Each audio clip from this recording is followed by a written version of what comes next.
Queria convidar você para estudarmos juntos a palavra de Deus no Salmo de número 20, onde a Bíblia diz assim: Ó Rei, que na hora da angústia o Senhor Deus responda a sua oração, que o Deus de Jacó o proteja, que do seu templo Deus lhe envie socorro e que do monte Sião ele o ajude, que Deus lembre de todas as suas ofertas e aceite com prazer os seus sacrifícios queimados no altar. Que Deus satisfaça os seus desejos, ó Rei, e permita que todos os seus planos deem certo. E então daremos gritos de alegria pelo seu triunfo e o louvor ao nosso Deus. Levantaremos as bandeiras da vitória. Que o Senhor atenda todos os seus pedidos, ó Rei. Agora sei que o Senhor dá a vitória ao Rei que ele escolheu.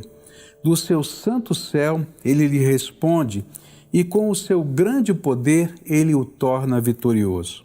Alguns confiam nos seus carros de guerra e outros nos seus cavalos, mas nós confiamos no poder do Senhor nosso Deus. Eles tropeçarão e cairão, mas nós nos levantaremos e ficaremos firmes. Ó Senhor Deus, dá a vitória ao Rei. Responde-nos quando pedirmos a sua ajuda.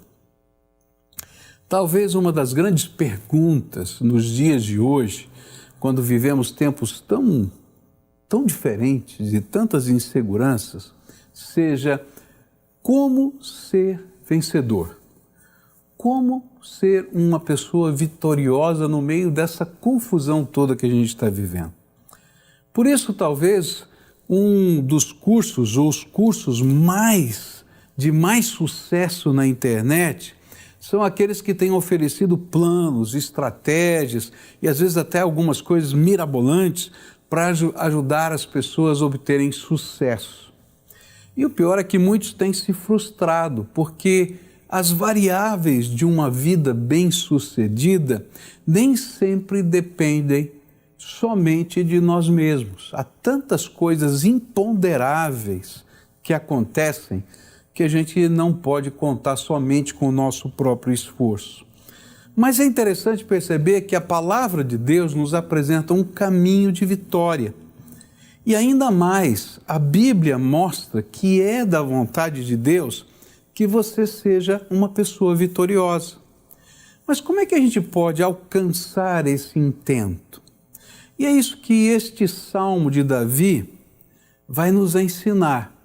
É interessante entender o contexto, onde esse Salmo foi recitado. Esse Salmo de Davi foi escrito para fazer parte de um momento de oração onde os exércitos de Israel apresentavam ao Senhor as suas armas para começarem uma batalha. E eles pediam a bênção do Senhor. E era uma expressão de fé nas palavras do Antigo Testamento proferidas por Moisés. Moisés havia ensinado isso. Ele disse lá no livro de Deuteronômio, capítulo 20, versículos de 1 a 4, o seguinte: Moisés disse ao povo: quando vocês saírem para combater os inimigos e virem que eles têm mais soldados do que vocês, e que tem muitos cavalos e carros de guerra, não fiquem com medo deles, pois o Senhor nosso Deus, que os livrou do Egito, está com vocês. Antes de começarem o combate, o sacerdote ficará na frente dos soldados e dirá: Israelitas, escutem o que estou dizendo. Vocês estão aqui para lutar contra os inimigos. Não se assustem, não se apavorem, não fiquem com medo, pois o Senhor, nosso Deus, está com vocês para lutar ao seu lado e salvá-los do inimigo. E é interessante porque tanto Moisés quanto Davi sabiam que a vitória não depende somente das nossas estratégias ou da nossa capacidade, mas de uma bênção que só Deus pode nos dar, porque só Ele tem controle dos imponderáveis e só Ele pode mudar os cenários para nos dar a vitória. Por isso esse salmo está dividido em duas partes distintas. Na primeira, nós encontramos uma oração, pedindo de Deus misericórdia e graça para alcançar a vitória. E na segunda, uma declaração de fé. Nós cremos que o Senhor já nos deu essa vitória e por isso estamos marchando para enfrentar o inimigo. Eu queria olhar para essa primeira parte do Salmo e tentar aprender com essa primeira oração, não é? Como a gente pode entrar nessa batalha? O que a gente tem que pedir a Deus? O que a gente tem que conversar com Deus? Quais são as bênçãos que nós precisamos de Deus para de fato ser vitorioso? E depois, hoje à noite, eu vou continuar a estudar esse texto e a gente vai falar um pouquinho sobre a batalha. Como é que a gente enfrenta essa batalha com fé? Então vamos para a primeira parte desse salmo, olhando para a oração da vitória. Versículos de 1 a 4, a Bíblia vai dizer assim: ó Rei, que na hora da angústia o Senhor Deus responda a sua oração, que o Deus de Jacó o proteja, que do seu templo Deus lhe envie socorro e que do monte Sião ele o ajude. Que Deus lembre de todas as suas ofertas e aceite com prazer os seus sacrifícios queimados no altar. E que Deus satisfaça os seus desejos, ó Rei, e permita que todos os seus planos deem certo. Nesse primeiro momento começa o clamor a Deus. E esse era um momento quando o rei, os seus oficiais, os sacerdotes se colocavam diante do Senhor, pois eles sabiam que tudo acontece primeiro no trono de Deus. E talvez essa seja a grande lição. Por que eles estavam orando? Porque eles sabiam que tudo acontece primeiro no trono de Deus. A vitória nasce no trono de Deus. Eles tinham certeza que a vitória nascia no trono de Deus. Por isso eles estavam buscando a face do Senhor. Se o Senhor não for o seu rei, não pode haver vitória. É isso que eles estavam dizendo. Nós cremos que o Senhor é o nosso rei. E a palavra de Deus diz isso com clareza em vários outros salmos. Por exemplo, o Salmo 95, verso 3 vai dizer assim: porque o Senhor é o Deus supremo e o grande rei acima de todos os deuses. Quem é esse rei da glória? O Senhor dos exércitos, ele é o rei da glória. Salmo 24, verso 10.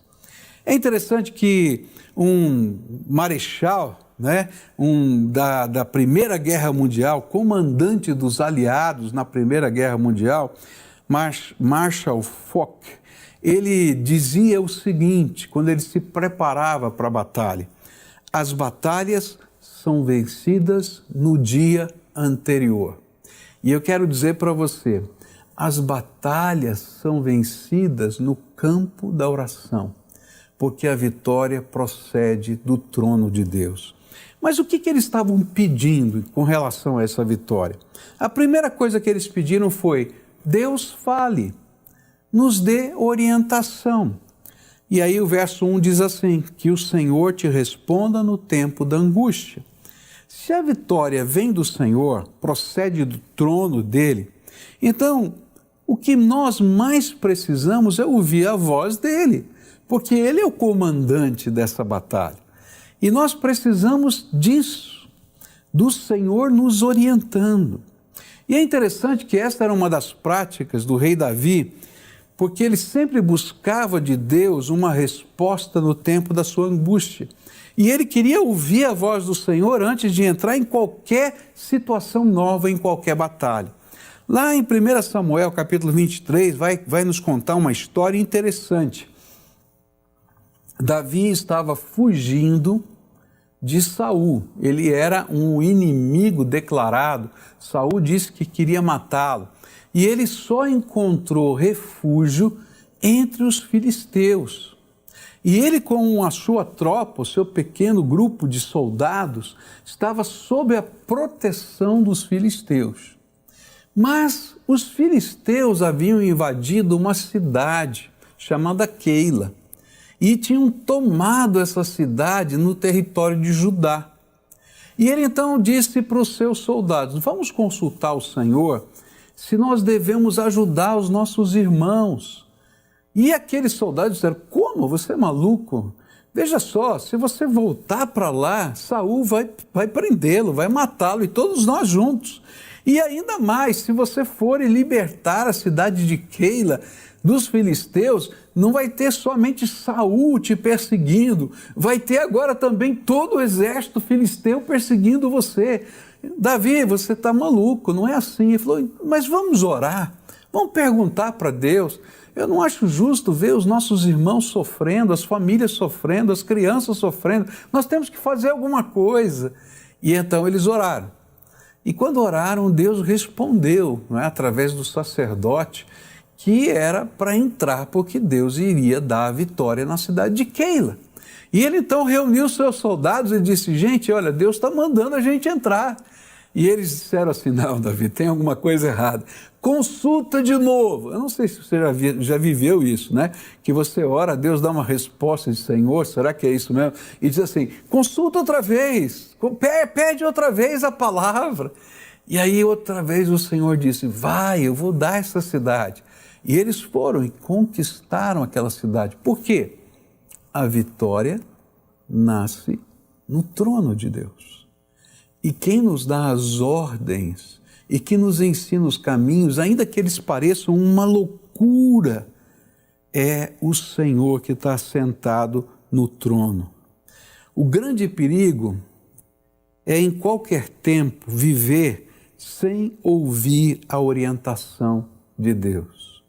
Por isso, se você estiver vivendo um tempo de angústia na tua vida, a primeira coisa, se você precisa de vitória, é buscar a face do Senhor e ouvir o que Ele tem para você. Uma outra cena importante da palavra de Deus é a história de Ana. Lembra de Ana, mãe de Samuel? E ela estava com o seu coração amargurado. E diz a Bíblia que ela estava com o seu coração angustiado. E ela foi ao templo e começou a orar. E Eli passou por ali e achou que ela era bêbada. E como é que você está aqui murmurando desse jeito? A essa hora da manhã você já bêbada? Que negócio é esse? E ela diz, não, meu Senhor, eu estou com o meu coração angustiado, levando a minha causa à presença de Deus. E aí Eli disse para ela assim, puxa vida, minha filha, que Deus te conceda o que você está pedindo. E sabe o que ela estava pedindo? Que ela queria ser mãe, que ela queria ter um filho. E ela, quando ouviu aquela palavra, ela tomou por fé aquela palavra de Eli e disse, eu creio que do trono de Deus, através do sacerdote, veio a palavra para mim. E ela já saiu animada. E diz a Bíblia que naquele ano ela engravidou e no ano seguinte ela trouxe o seu filho para apresentar ao Senhor no seu templo. Sabe, quando nós sofremos, nós precisamos aprender a levar a nossa angústia diante de Deus e buscar dele orientação. Porque quando a gente tenta resolver com a nossa própria força, a Bíblia diz que isso é carne, é nossa natureza humana trabalhando e às vezes a gente cria mais problemas do que soluções. Será que não é muito melhor a gente primeiro ouvir o que procede do trono de Deus, mesmo que pareça uma loucura, como foi no caso da conquista de Keila? Porque aquele que está sentado no trono tem todo o poder no céu e na terra para fazer milagres na nossa vida. Então, primeira parte da oração da vitória é quando a gente vai, leva a nossa angústia e busca orientação do Senhor. Segunda coisa que esse texto vai nos ensinar, está no versículo 20, capítulo 20, versículo 1 ainda, onde diz assim, o nome do Deus de Jacó te proteja. É interessante notar que a palavra mais repetida nesse texto, nesse salmo inteiro, são os nomes de Deus. 5 vezes vai aparecer Yahvé. Uma vez vai aparecer o Deus de Jacó. E uma vez vai aparecer o nosso Deus. E apesar de Deus de Jacó ser um nome usado em toda a Bíblia para se referenciar a Deus, a gente só vai entender o sentido do que a Bíblia queria dizer e o que Davi estava expressando, se a gente entender o que aconteceu para que as pessoas pudessem compreender que o Deus que se manifestava era também o Deus do patriarca Jacó. E o grande ensino desse nome de Deus é exclusividade. Então, se de um lado eu quero que Deus me proteja, eu quero que a vitória proceda do seu trono, de outro lado, que é a minha parte, vai ser necessário que eu entenda que Ele precisa ser o único Senhor da minha vida. E é isso que esse nome quer ensinar. Olha só o texto da palavra de Deus que vai nos ajudar a entender isso. Lá em Gênesis 35, Deus disse a Jacó: apronte-se e vá para Betel. Betel quer dizer casa de Deus. E fique morando lá. Em Betel construa um altar e dedique a mim, o Deus que lhe apareceu quando você estava fugindo do seu irmão Esaú. Então Jacó disse à sua família e a todos que estavam com ele: joguem fora todas as imagens dos deuses estrangeiros que vocês têm. Purifiquem-se e vistam roupas limpas. Aprontem-se que nós vamos para Betel. E ali vou fazer um altar dedicado ao Deus que me ajudou no tempo da minha aflição e que tem estado comigo em todos os lugares por onde tenho andado. Deus de Jacó quer dizer o Deus que é exclusivo, o Deus que é único na nossa vida, o Deus que não divide sua glória com ninguém mais, nem dá a sua proteção aos que não se consagram a Ele. Por isso, Jacó exigiu que toda a sua família tirasse do seu meio qualquer forma de idolatria para poderem se santificar ao Senhor. O que a Bíblia está dizendo é que se você quer ser uma pessoa vitoriosa, você tem que aprender a orar a oração da entrega. De hoje em diante, tu has de ser o meu Deus, o meu único Salvador, o meu único Senhor, o exclusivo, aquele em que eu vou buscar com toda a minha alma e vou colocar de lado tudo que um dia tomou o teu lugar na minha vida. Sejam santos de devoção, sejam orixás ou até coisas que às vezes tomam o lugar de Deus na nossa vida. Eu me lembro de ter conversado com um dos pastores que foi pastor auxiliar da nossa igreja e fiquei sabendo que ele tinha sido campeão brasileiro de karatê e falei: olha, a gente podia começar um projeto de esportes e você podia ensinar karatê aqui na igreja. Ele disse: não posso, pastor. Por que não? Não entendi. Ele disse assim: sabe, o karatê me fez me afastar de Deus. E quando eu voltei, eu dediquei a minha vida ao Senhor e eu fiz um voto, fiz um compromisso com Deus, que eu nunca mais lutaria karatê, para que Ele não tivesse ciúmes de nada na minha vida. E eu fiquei pensando, que sabedoria, porque o Deus que intervém e nos dá a vitória precisa ser exclusivo na nossa vida, Ele tem que ser o Senhor.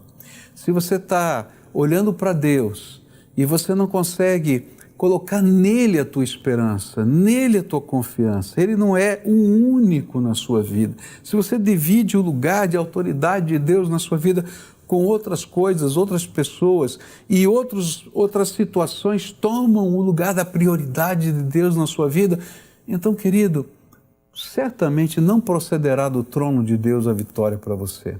Porque Deus não divide a sua glória com ninguém. O que Jesus quer é que você coloque o seu nome, o nome de Jesus sobre você. Que você seja de hoje em diante de Jesus. Que você se entregue a Ele. Que você renuncie todos os pactos com aqueles que tomavam o lugar exclusivo dEle na sua vida. E sabe, quando a gente faz isso e tem coragem de fazer isso, veja o que acontece. Lá em Gênesis 35, que a gente acabou de ler sobre Jacó, olha só o que aconteceu.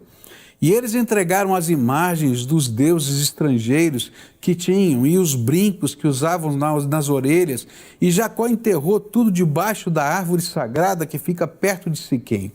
E quando eles foram embora, Deus fez com que os moradores das cidades vizinhas ficassem com um medo terrível, e por isso eles não perseguiram Jacó.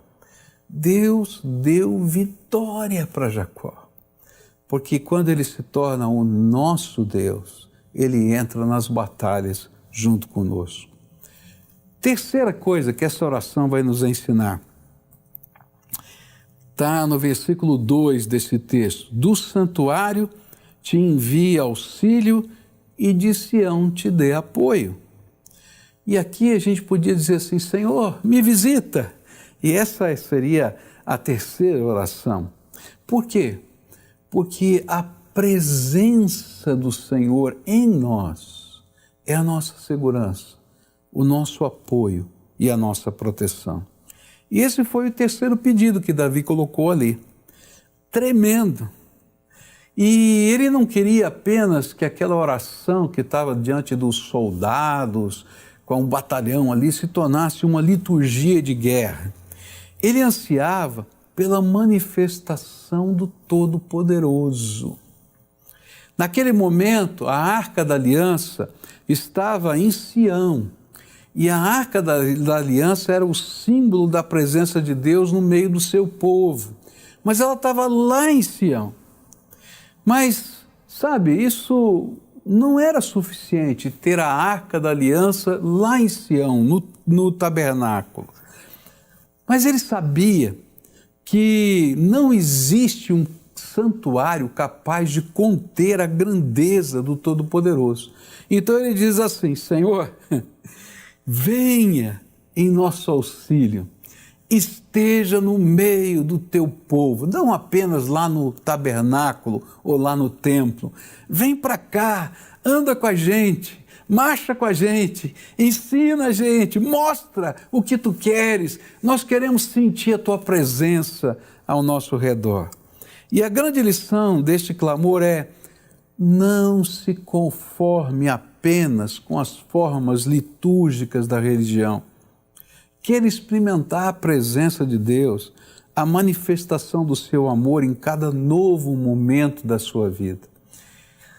É interessante como essas coisas acontecem, não é? É tão tremendo, porque a vitória, ela não acontece quando a gente está apenas na igreja, cantando, adorando e louvando, ainda que seja maravilhoso isso.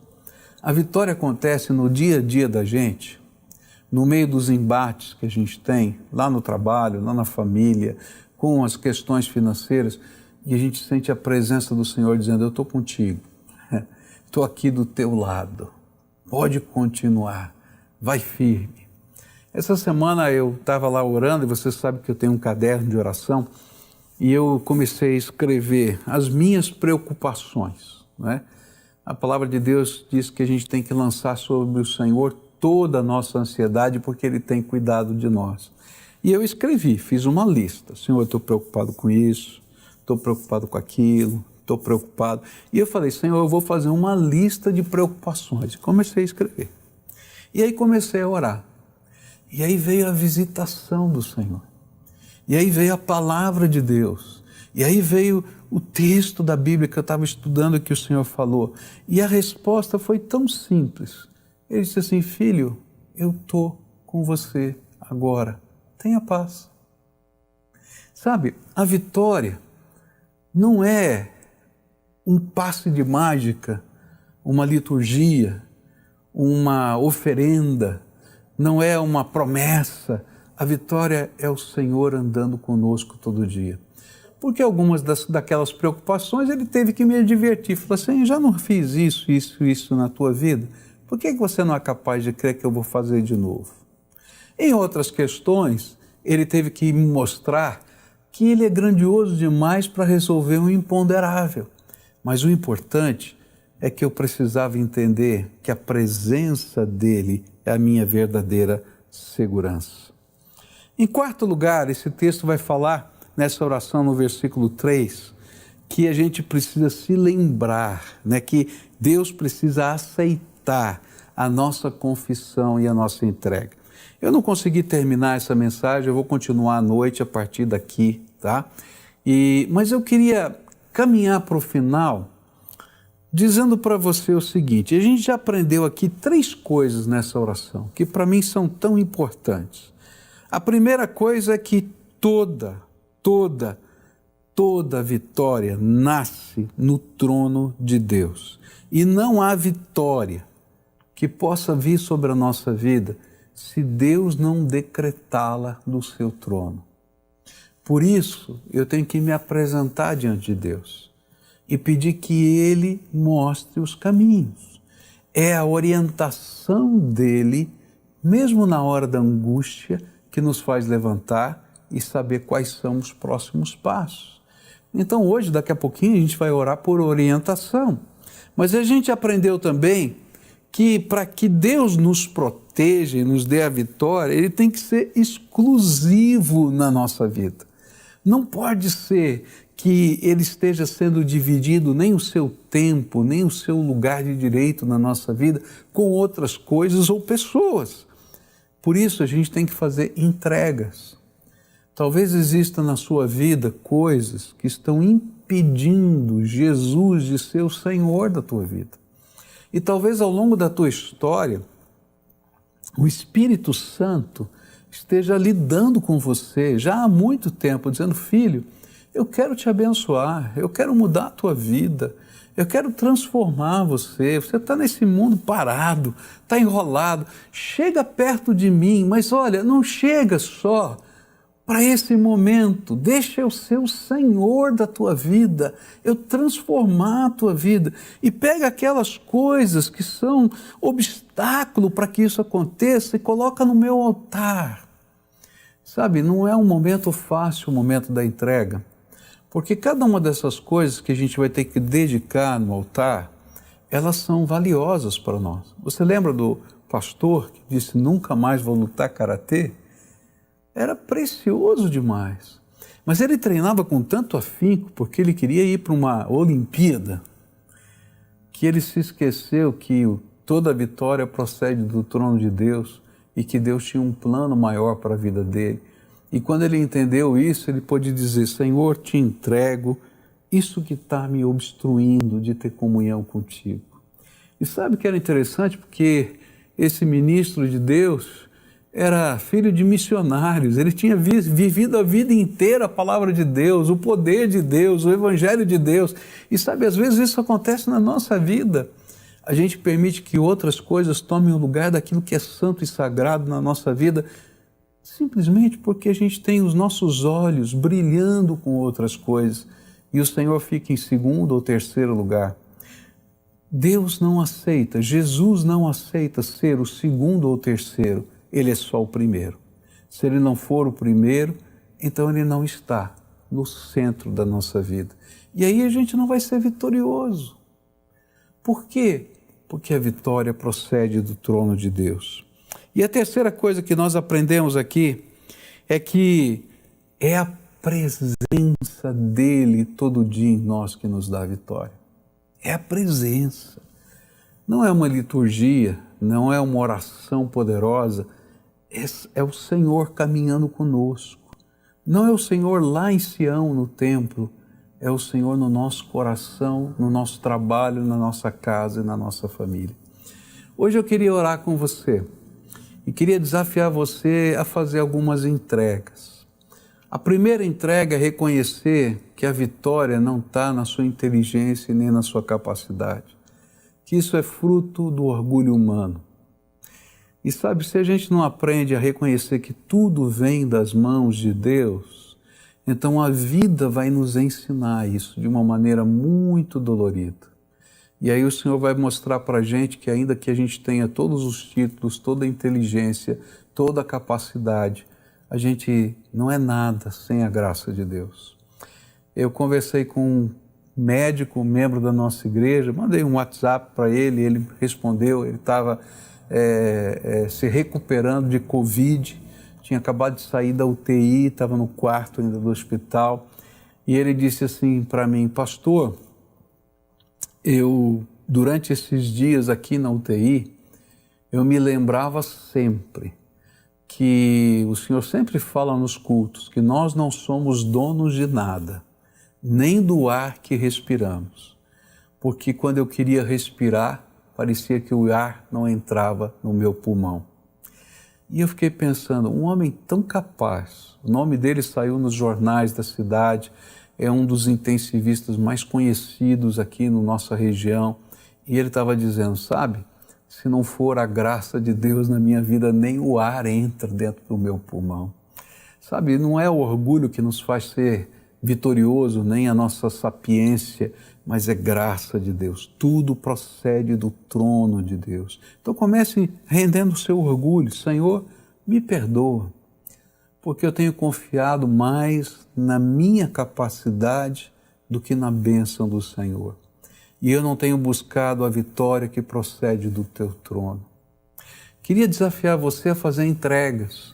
O que é que está impedindo você de deixar Jesus ser o Senhor da tua vida? E aí tome coragem. Às vezes são pecados que estão escondidos. Às vezes, sabe, querido, são ilusões que guardamos dentro da mente. E tudo isso vai passar e passa tão rápido. Deixa Jesus ser o Senhor da sua vida e coloque Ele em primeiro lugar. E quando você fizer isso, convida Jesus para entrar, para morar, para dirigir, para ir trabalhar com você, para ser o dono do seu negócio, para ser o pai na sua casa. Se você é pai, então Ele vai te ajudar a ser pai. Para ser a mãe, se você é mãe, deixa Ele te ajudar a ser mãe, a ser marido, a ser esposa, porque sem Ele nós não somos nada. Vamos orar juntos? Senhor Jesus, eu estou aqui com pessoas que ouviram a Tua palavra.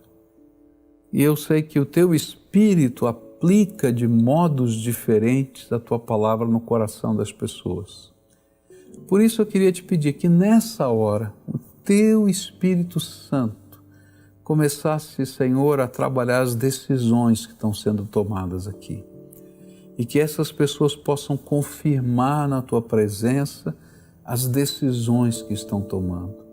E que o Senhor perdoe os pecados, que o Senhor venha na hora da angústia, que o Senhor os abençoe, que o Senhor os guarde, mas que acima de tudo, que o Senhor transborde a vida deles com a Tua presença. Que eles sejam cheios da Tua presença, porque é a Tua presença que faz diferença na nossa vida. Enche a vida deles, revela-te a eles, toca, Senhor, a vida deles, e que a vitória venha enquanto eles caminham na Tua presença. É aquilo que eu oro em nome de Jesus. Amém e amém. Eu queria fazer um pedido para você. A gente está vivendo esse tempo tão diferente. Se a gente estivesse lá no culto, eu teria convidado você para vir à frente, para a gente conhecer você, para orar por você, para caminhar junto com você. Mas eu não posso fazer isso. Você está aí na sua casa, assistindo, quem sabe, pela televisão, está assistindo pela internet, ou ouvindo pelo rádio essa mensagem, ou por um podcast, ou qualquer outro veículo. Mas eu queria te pedir que nessa hora você pudesse entrar nesse link, tá? pibcuritiba.org.br/Jesus. Entra lá e nesse link preencha lá aqueles dados. Para quê? Para que eu possa acompanhar você, para que a gente possa orar junto com você, porque há algumas coisas que vão ter que acontecer na tua vida que talvez você precise de um irmão mais velho, de um coaching, de alguém que está do seu lado, e nós gostaríamos de ajudar você nessa caminhada. Nos permita caminhar junto com você em oração, em coração focado no Senhor. E se nesse momento você está vivendo, né, algo angustioso, que você gostaria de falar com alguém, tá? Então aí vai aparecer agora na tela da sua televisão um número de WhatsApp, tá? E esse número é o do nosso plantão, 24 horas. Sempre tem alguém para falar com você. E aí você vai poder conversar com essa pessoa, contar o que está acontecendo, receber uma oração. Eu gostaria de poder fazer isso bem de frente, bem do seu lado, mas a gente não pode fazer isso ainda. Então a gente faz isso através desses meios eletrônicos. Então preenche, nós queremos estar juntos. Que Deus abençoe você.